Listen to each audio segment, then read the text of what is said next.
clase presencial. Por favor, les pido, cuiden mucho sus micrófonos, ¿sí? Bien, vamos a comenzar. ¿Qué ven en esta diapositiva? ¿Qué les llama la atención de todo lo que ven ahí?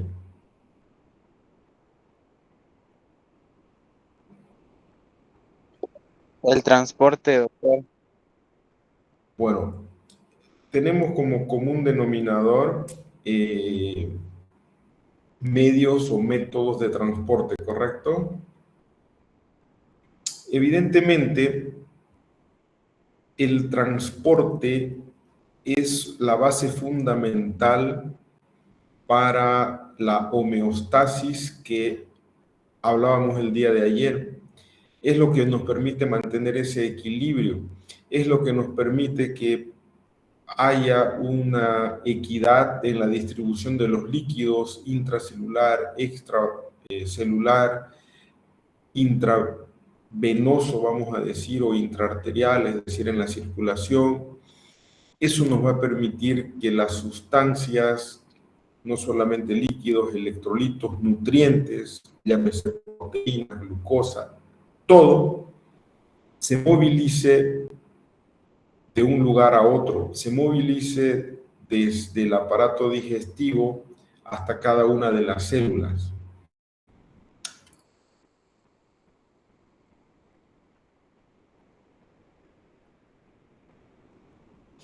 Toda esta historia comienza en la célula. Es por eso que vamos a dedicar toda una clase, ya les dije, la próxima semana, a hablar de la célula. Y el transporte a nivel celular se va a presentar en lo que es la membrana celular. Es decir, vamos a hablar del transporte a través de la membrana celular. ¿Cómo? Cómo una sustancia, un soluto o el mismo solvente, el agua, ingresa a la célula a través de la membrana celular. La membrana celular es una bicapa lipídica, como ven en la imagen, contiene un gran número de moléculas proteicas. Muchas de estas moléculas van a penetrar completamente de un extremo a otro y en otros casos parcialmente. La membrana celular no es miscible, quiere decir que no se mezcla con el líquido extracelular ni con el líquido intracelular. ¿Qué quiere decir esto? Al ser una capa lipídica, ustedes saben muy bien que no se puede mezclar agua con aceite.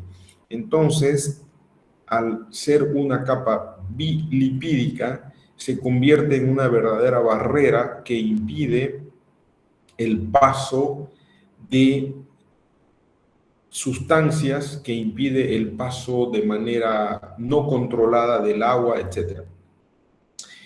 Entonces, estas proteínas son una vía de transporte de estas sustancias. La barrera es la bicapa lipídica y estas proteínas se convierten en medios de transporte. Por eso es que tenemos a los canales acuosos que están compuestos por dos proteínas juntas que van a formar un canal, un túnel, por el cual se van a transportar no solamente agua, sino las sustancias hidrosolubles. Y por otro lado tenemos a verdaderas proteínas transportadoras, que una sustancia se une con esta proteína, modifica la conformación de la proteína y esto permite el paso de esa sustancia al interior de la célula. Ambos tipos de transporte, tanto los canales como las proteínas transportadoras, son muy selectivas. ¿Qué quiere decir eso? Que solamente permiten el paso de sustancias específicas, según un tamaño, según una carga eléctrica, según, vamos a decir, un voltaje, dependiendo si es hidrosoluble o liposoluble, etc. ¿sí? Entonces, son selectivas a algo, selectivas a un tipo específico. Ejemplo, hay proteínas transportadoras solo de sodio, hay proteínas transportadoras solo de calcio, hay proteínas transportadoras solo de hidrógeno, hay proteínas transportadoras solo de moléculas positivas o moléculas negativas, etc. Y obviamente también según el tamaño. Dicho eso, vamos a hablar de los tipos de transporte.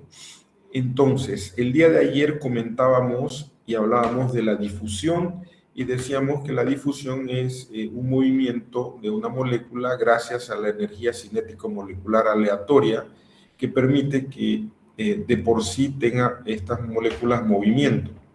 Entonces, cuando hablamos de transporte, hablamos de un tipo de transporte en la membrana celular pasivo o difusión, ¿sí? Pasivo o de difusión, y este tipo de transporte, pregunta de examen, se produce gracias al movimiento cinético molecular aleatorio de todas las sustancias, que va a permitir el paso ya sea por la membrana lipídica o por los canales de transporte mencionados. Este tipo de transporte, repito, transporte pasivo o difusión, simplemente decir difusión, se va a dividir en difusión simple y difusión facilitada. Transporte pasivo o de difusión se divide en difusión simple o difusión facilitada. Y luego tenemos al transporte activo. ¿Cuál es la diferencia entre el transporte activo y el transporte pasivo? La diferencia está en el uso de energía.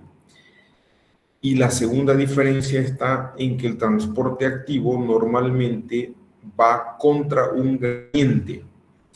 Este puede ser de concentración, puede ser un gradiente eléctrico o puede ser un gradiente de presión. Entonces, vamos a repetir porque esto es pregunta de examen. El transporte a nivel de la membrana celular se divide en transporte pasivo y transporte activo. El transporte pasivo o de difusión no necesita energía. Se produce simplemente gracias al movimiento molecular aleatorio, cinético molecular aleatorio de una sustancia. Necesita energía y generalmente va contra un gradiente. Este gradiente puede ser de presión, eléctrico o de concentración. Eso es pregunta de examen. Entonces, aquí tenemos el transporte pasivo, que puede ser difusión simple a través de la bicapa lipídica o difusión simple a través de un canal acuoso. Y dos, difusión facilitada. Difusión simple a través de la bicapa lipídica o difusión a través de un canal acuoso. Y en segundo lugar, la difusión facilitada, que utiliza una proteína transportadora. Repito, este tipo de transporte pasivo no utiliza energía. En cambio, el transporte activo sí necesita de energía. Y repito, es la tercera o cuarta vez, generalmente va contra un gradiente, que puede ser un gradiente de concentración, un gradiente de presión o un gradiente eléctrico. Una vez más, para que les quede bien claro, el transporte se divide en transporte pasivo o difusión y el transporte activo. El transporte pasivo o difusión se divide en difusión simple y en difusión facilitada. El transporte por difusión simple puede ser a través de la bicapa lipídica o utilizar los canales acuosos. La difusión facilitada utiliza una proteína transportadora que al modificar su estructura molecular facilita el paso de una sustancia. Y en segundo lugar, tenemos al transporte activo que utiliza energía. Nuevamente les pongo difusión o transporte pasivo. Se divide en difusión simple y esta se divide en la posibilidad de que utilice la bicapa lipídica como un medio de transporte o un canal acuoso. Y número 2, difusión facilitada, que utiliza una proteína transportadora que modifica, aquí ven esta imagen, viene la sustancia, modifica su estructura de esta proteína y la sustancia en este caso ingresa. Para que quede bien claro, ¿qué es la difusión? La difusión es todo movimiento cinético molecular aleatorio de una sustancia que facilita el transporte de un medio a otro. Todas las moléculas, decíamos el día de ayer, están en constante movimiento. No hay nada estático, excepto en temperaturas bajas extremas. Ustedes saben que a mayor temperatura, mayor movimiento cinético molecular. A menor temperatura, menor movimiento cinético molecular.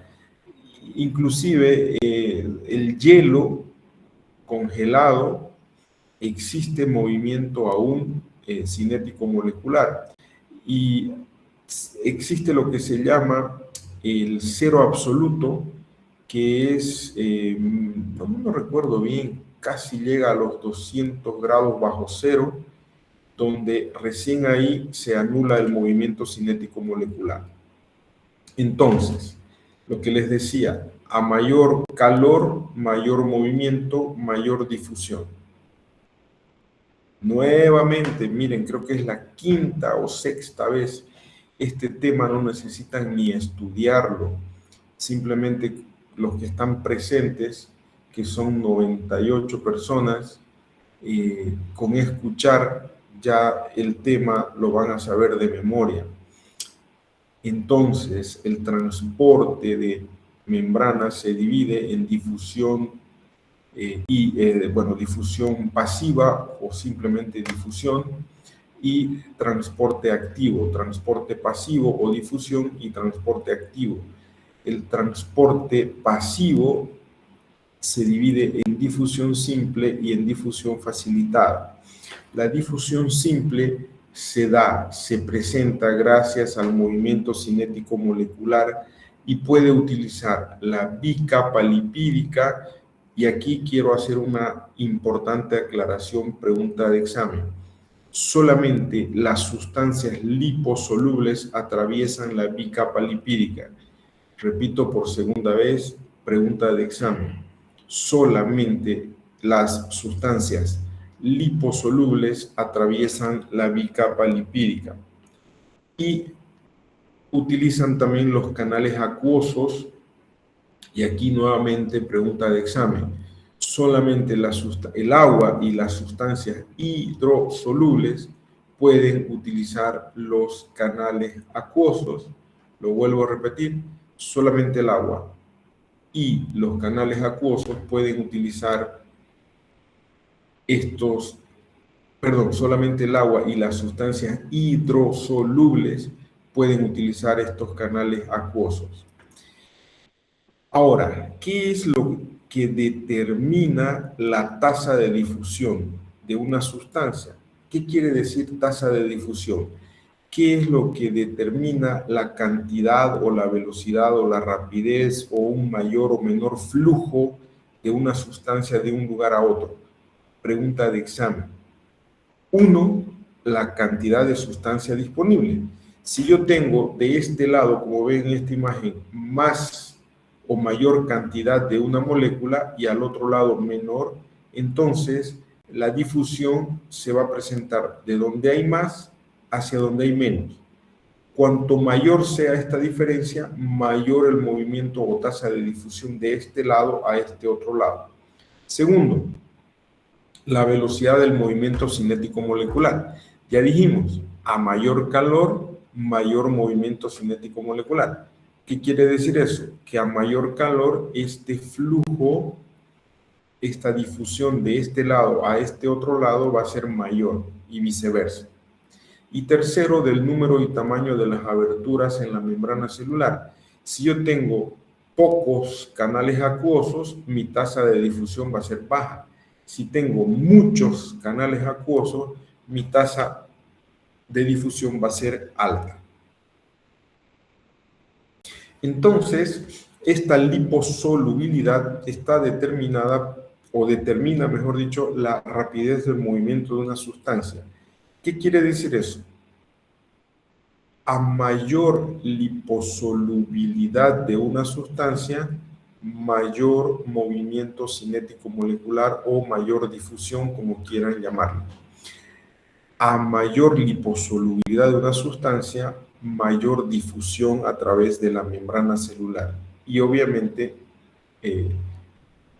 se aplica el concepto contrario. A menor liposolubilidad, menor difusión. Es directamente proporcional.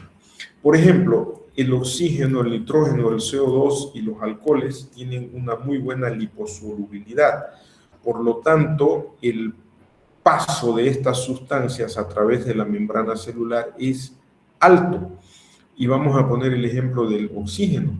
El oxígeno es bastante liposoluble y prácticamente la membrana celular no ataja, no limita, no obstruye el paso del oxígeno.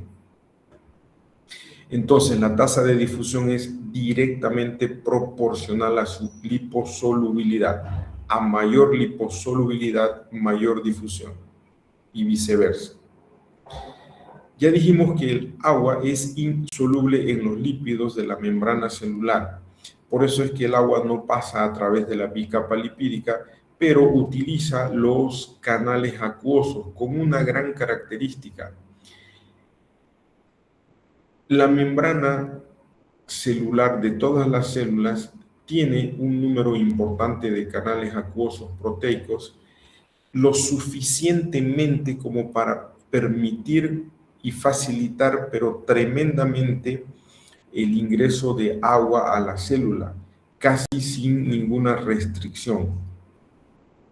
En cambio, moléculas que son insolubles en lípidos, es decir, que pueden ser hidrosolubles, y según su tamaño, pueden atravesar bastante fácilmente estos canales.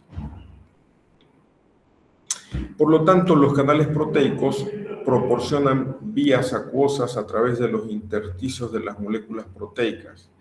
Son permeables selectivamente y se abren y se cierran mediante puertas, como ven acá. La mayoría de los canales proteicos selectivos, como les decía hace rato, van a tener selectividad según algunas características, según el tamaño, según la forma, según el diámetro o tamaño, según la forma y según la naturaleza eléctrica. Entonces, hay canales acuosos pequeños que solamente permiten el paso de moléculas pequeñas, los hay más grandes para moléculas más grandes, pueden ser según su forma o pueden ser según su naturaleza eléctrica. Canales que solo permiten el paso de iones positivos, canales que solo permiten el paso de iones negativos. Ahora, ¿cómo se controla de alguna manera el ingreso o salida de las sustancias en la membrana celular? Bueno, se controla básicamente de dos formas. Pregunta de examen. existen canales con apertura de voltaje y existen canales con apertura química que también se llama de ligando. Entonces, ¿cómo se controla el ingreso de estas sustancias a la célula? De dos maneras básicas: apertura de voltaje y apertura química o de ligando. ¿Cómo es esto? Ustedes saben que la membrana celular por naturaleza tiene una carga positiva por fuera y tiene una carga negativa por dentro. Esta carga eléctrica positiva por fuera y negativa por dentro permite que estas aperturas, estos canales permanezcan cerrados. ¿Qué es lo que sucede? Cuando esta carga eléctrica se invierte, entonces estos canales se abren. La conformación molecular de estas puertas o compuertas o canales proteicos, como quieran llamarle, está condicionada por la carga eléctrica. ¿Qué quiere decir eso? Aquí esto está positivo y está cerrado. Luego se hace negativo y se abre, ¿sí? Y cuando sucede eso, se hace negativo por fuera, ingresa a la célula y luego se hace positivo y se cierra. Repito entonces, este tipo de canales funcionan en base a la electropositividad o electronegatividad de la membrana celular. Cuando se mantiene positiva por fuera, el canal está cerrado. Cuando cambia a una electronegatividad por fuera, el canal se abre y permite, en este caso, la entrada de una sustancia. El otro tipo de canal son los canales de apertura química o de ligando. Simplemente imagínense esto de aquí, esta proteína es una chapa y esto es una llave. La llave engrana en la chapa, lo cual permite la modificación de la estructura molecular de la proteína, es decir, se abre, permite el ingreso de la sustancia. A eso se llama apertura química porque este es un contacto químico de una sustancia con un receptor en la membrana, en la proteína transportadora. A este tipo de apertura se llama apertura química o de ligando. Y luego tenemos a la difusión facilitada que requiere, ya lo habíamos mencionado, muchas veces una proteína transportadora que al unirse químicamente la sustancia con la proteína modifica su estructura y permite el ingreso. Podríamos decir que esta difusión, esta apertura química o de ligando es un tipo de difusión facilitada prácticamente. Entonces, cuando la molécula se une a la proteína, modifica su estructura y permite el ingreso de la sustancia. Puede ser cualquier molécula, glucosa, aminoácidos, pueden ser iones, etc. Aquí vamos a abrir un pequeño paréntesis porque hasta ahorita estamos hablando de lo que es el transporte de una sustancia en la membrana celular, pero hemos hablado de lo que son las moléculas. ¿Y cómo es que se transporta el agua? Generalmente las moléculas de agua utilizan un fenómeno llamado osmótico. Este fenómeno osmótico nos dice que es el paso o movimiento neto de agua a través de una membrana semipermeable causado básicamente por una diferencia de concentración de una sustancia. Repito entonces la idea: ósmosis es el movimiento de agua, difusión es el movimiento de la molécula. Repito por tercera vez, pregunta de examen. Ósmosis es el movimiento o transporte del solvente del agua a través de una membrana semipermeable. En cambio, la difusión es el movimiento o transporte de una proteína, o perdón, sí puede ser proteína, de una molécula, es decir, del soluto. Entonces, fíjense acá, en este tubo de ensayo yo tengo mayor concentración de este lado, menor concentración de este otro lado. Si aplico el concepto de ósmosis, el agua va a pasar de donde hay menor concentración de agua a donde hay mayor concentración de agua. Repito, este tipo de movimiento se va a producir osmótico, de donde hay menor concentración de moléculas a donde hay mayor concentración de moléculas. Y lo que va a transportarse es el agua, porque estamos hablando de ósmosis. Ahora, ¿qué es la presión osmótica? Es una fuerza que se ejerce aquí, como marca la flecha, para impedir el movimiento osmótico. ¿Qué es presión osmótica? Es la cantidad exacta de presión necesaria para detener el movimiento osmótico de una sustancia. Entonces, hasta ahí hemos hablado de lo que es transporte pasivo, sin uso de energía, simplemente con la utilización de la energía cinética molecular aleatoria. Ahora vamos a ver qué es el transporte activo. Lo dije desde el principio. Primera diferencia, necesita energía. Segunda diferencia, este tipo de transporte va cuesta arriba. ¿Qué significa ir cuesta arriba? Significa ir contra un gradiente de concentración. Es decir, normalmente las moléculas se mueven de donde hay más hacia donde hay menos moléculas. Si yo necesito que vaya una sustancia de donde hay menos hacia donde hay más, necesito aplicar energía. Segundo, contra un gradiente de presión. Vamos a poner el ejemplo de la garrafa de gas. Adentro hay mucha presión. Si abrimos la llave, va a salir de adentro, de donde hay mayor presión, hacia afuera, de donde hay menor presión. ¿Qué significa cuesta arriba? Cuando llenan las garrafas de gas, necesitan energía porque van a meter de donde hay menor presión hacia adentro de la garrafa donde hay mayor presión. Eso es cuesta arriba, de menor presión a mayor presión.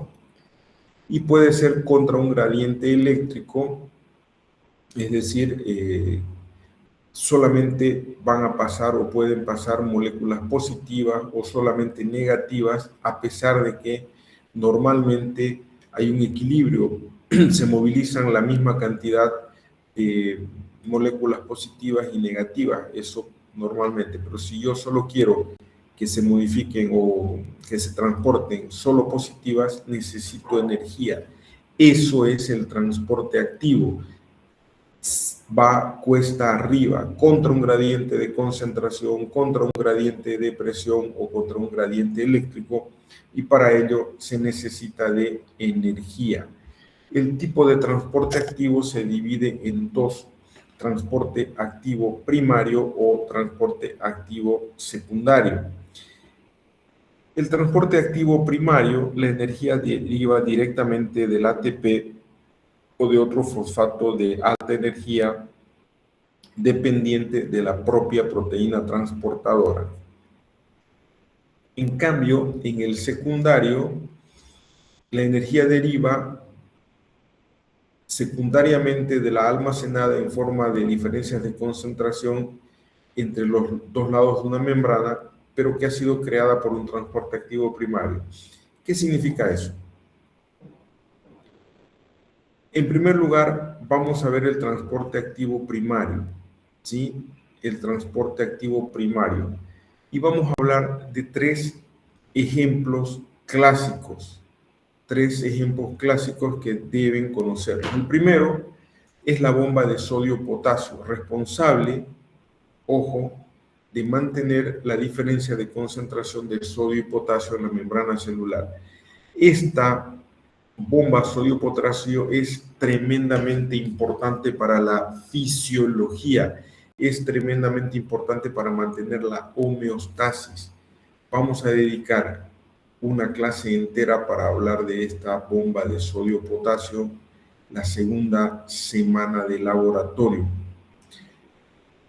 ¿Qué es lo importante de esta bomba de sodio? Establece un potencial eléctrico negativo al interior de la célula. ¿Y en qué consiste? Repito, cuando avancemos en el laboratorio vamos a entender mejor, pero ¿en qué consiste este intercambio de sustancias? Consiste en que la célula intercambia 3 moléculas de sodio que van para afuera y rescata la célula 2 moléculas de potasio que van para adentro, ¿sí?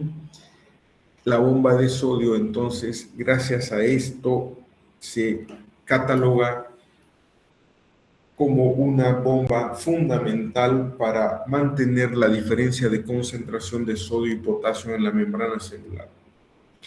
Su vital importancia permite de que se mantenga en homeostasis no solo las concentraciones de sodio, potasio, cloro, etcétera, sino también en mantener la homeostasis osmótica del agua, tanto dentro como fuera de la célula, porque evita que la célula se hinche, evita que la célula estalle. En otras palabras, esta bomba sodio-potasio ayuda a controlar el volumen de una célula, el volumen de agua, de líquido de una célula. Esta idea que les estoy planteando ahorita, necesito que se la aprendan, que la recuerden, porque de aquí a 2 semanas en laboratorio lo vamos a analizar nuevamente.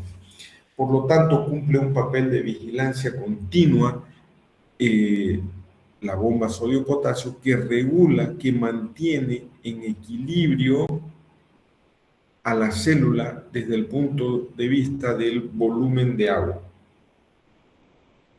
Además, la otra característica importante que también es pregunta de examen es la naturaleza electrógena de la bomba de sodio, es decir, debido a que en este intercambio que ven aquí saca 3 de sodio y devuelve 2 de potasio, la hace en una célula tremendamente importante para mantener el equilibrio electrógeno de la célula. Por eso es que se dice que es una bomba sodio-potasio electrógena. El segundo ejemplo que vamos a ver es el de la bomba de calcio. Ustedes saben muy bien que la concentración de calcio adentro de la célula en el citosol es muy baja, menos de 10.000 moléculas comparadas con el líquido extracelular. Y esta gran diferencia de concentración se debe a 2 bombas transportadoras de calcio. Una que se encuentra aquí en la membrana celular, que todo el calcio que se queda dentro de la célula, ya vamos a ver por qué se queda, lo saca para afuera. Pero en otros casos lo guarda en el retículo endoplasmático rugoso. Entonces tenemos una bomba de calcio en la membrana celular y otra en el retículo endoplasmático rugoso. ¿Y por qué es importante? Porque el calcio es el que va a permitir, en el caso de las células musculares, va a permitir la contracción de ese músculo. Y si este calcio no se sale, si se queda adentro, prácticamente va a ocasionar a una contracción continua, permanente y muy dolorosa del músculo. Por eso es que esta bomba de calcio lo que hace es devolver el calcio hacia afuera para evitar que el músculo quede contraído permanentemente. Y el otro ejemplo es el de la bomba de hidrogeniones. Regálenme un segundito, chicos. ¿Me han invitado a algo?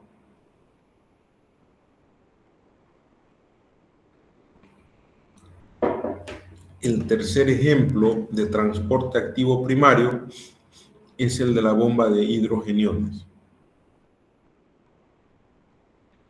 Pregunta de examen. En el organismo existen dos lugares donde esta bomba de hidrogeniones funciona muy activamente. Uno, las glándulas del estómago o en el estómago mismo, para la producción de ácido clorhídrico. Ustedes saben muy bien que el estómago trabaja con ácido clorhídrico.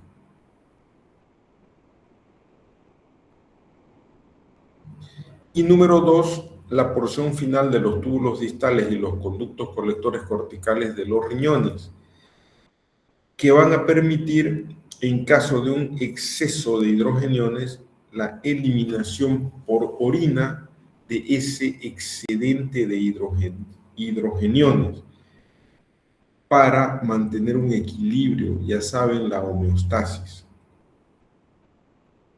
Ese serían los tres ejemplos de transporte activo primario. Ahora vamos a hablar de transporte activo secundario. Existen dos tipos de transporte activo secundario. Uno que se llama cotransporte y el otro que se llama contratransporte. Dependiendo del libro que lean o utilicen, podría aparecer el cotransporte como transporte secundario antiporte y el contratransporte es un tipo de transporte, secundario. No sé qué pasó. Bueno, es un tipo de transporte secundario llamado contratransporte, que en algunos libros también puede llamarse simporte. Transporte activo secundario, cotransporte. Regáleme un segundito. Creo que se va a acabar la batería. Vamos a...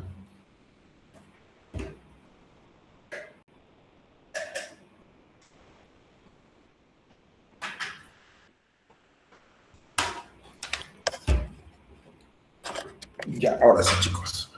Entonces, el transporte activo secundario o cotransporte. Presten atención.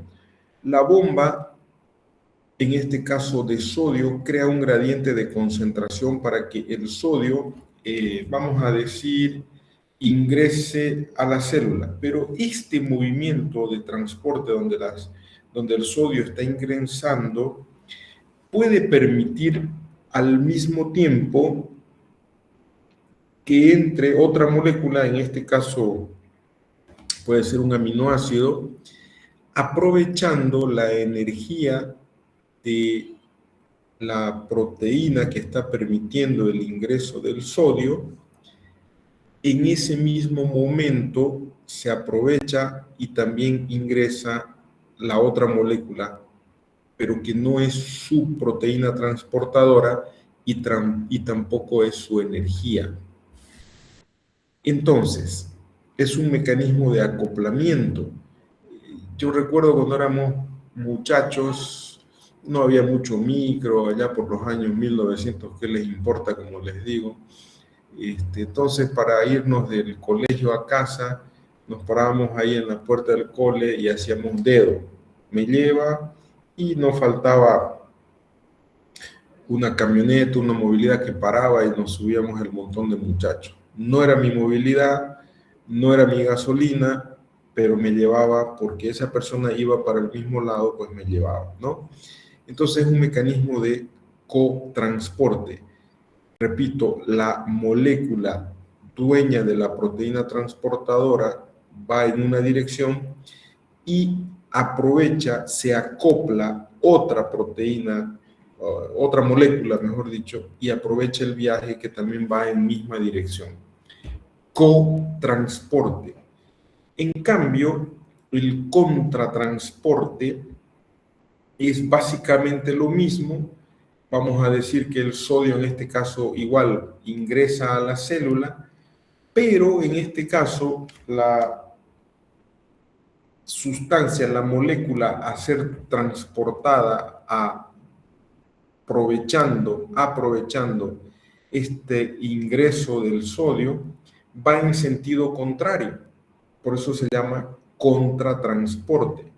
Va en sentido contrario. Mientras una sale o mientras una ingresa, la otra sale o viceversa, ¿no? Entonces, eso es el transporte activo secundario, donde hay una molécula que secundariamente es movilizada, pero no es su proteína transportadora y tampoco es su energía.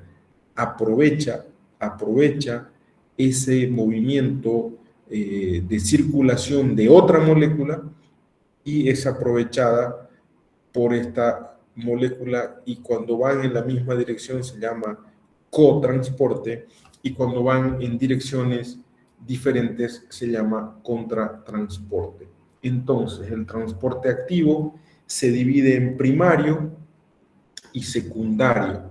El transporte activo primario, hay tres ejemplos clásicos: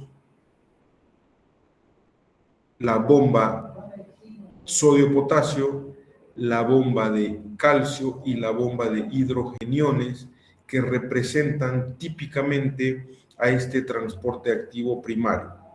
Y luego tenemos al transporte activo secundario, que es el cotransporte, donde las dos moléculas que están siendo transportadas van en una misma dirección, tanto la dueña de la proteína y de la gasolina o energía, como la sustancia cotransportada. En cambio, el contratransporte es casi lo mismo, simplemente que las moléculas van en direcciones contrarias. Bien, señores, ¿tienen alguna pregunta?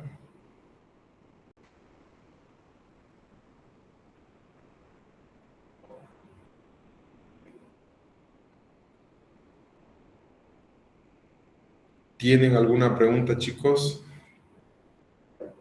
Buenas tardes, doctor. Para los que nos cuesta entrar a la clase y entramos un poquito tarde, ¿podría decirnos cuándo comienzan los laboratorios, por favor?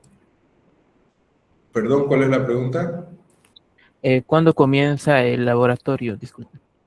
Pregúntame del tema, pues, hijo, después vamos a hablar de eso. ¿Alguna pregunta del tema? Doctor, yo tengo una pregunta. No me quedó muy claro la diferencia entre contratransporte y cotransporte. ¿Me podrías repetir eso? Bien. Es muy sencillo. Cotransporte, bueno, aquí tenemos una molécula que es, aquí vamos a empezar. Aquí tenemos una proteína transportadora. Vamos a decir que la dueña de esta proteína transportadora es el sodio. El sodio utiliza a esta proteína transportadora para ingresar, pero en ese mismo momento que está entrando el sodio, hay un movimiento de apertura, se acopla, se chima, diríamos por acá, de metiche esta otra molécula y aprovecha y también entra, pero en la misma dirección, ¿sí? Entonces, ambas moléculas van en la misma dirección. Eso es cotransporte. Contratransporte es la misma situación. La dueña de la proteína transportadora es el sodio. El sodio va a entrar, pero en ese movimiento de apertura de esta proteína transportadora se acopla, se suma, en este caso el calcio, pero va en dirección contraria.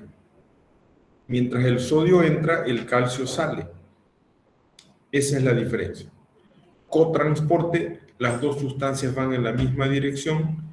Contratransporte, van en direcciones contrarias. ¿Alguna otra pregunta?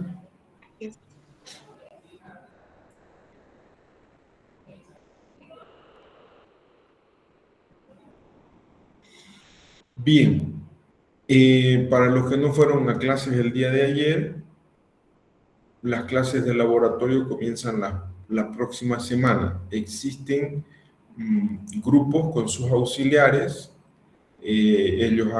Ellas, porque son chicas, han mandado los links a estos grupos a través de los canales correspondientes. Yo no tengo esos links, pregúntenles a sus compañeros o a través del grupo grande pueden también preguntar ahí. Les dije el día de ayer que en la clase de laboratorio les voy a explicar un poquitito algo más de la evaluación, aunque ya lo más importante lo dijimos ayer. Y en tercer lugar, repetir que la próxima semana vamos a dar examen de estos dos capítulos, del capítulo de ayer y el capítulo de hoy. Repito nuevamente, la próxima semana damos examen del tema de ayer y el tema de hoy. Se los voy a pasar estos dos temas hasta el día de mañana máximo, el PDF de estos dos temas. ¿Listo? ¿Alguna otra pregunta?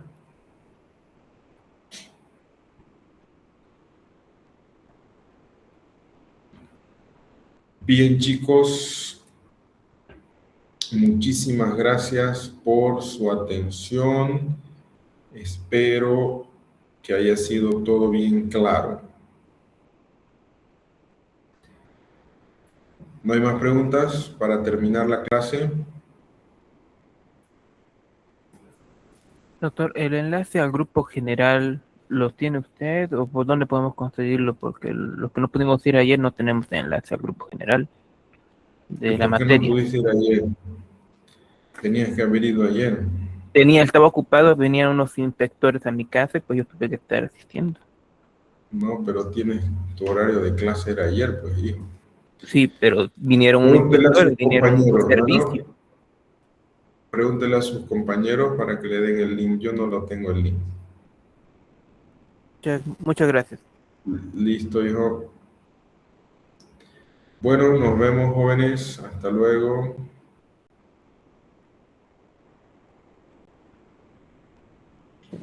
Hasta luego, doctor.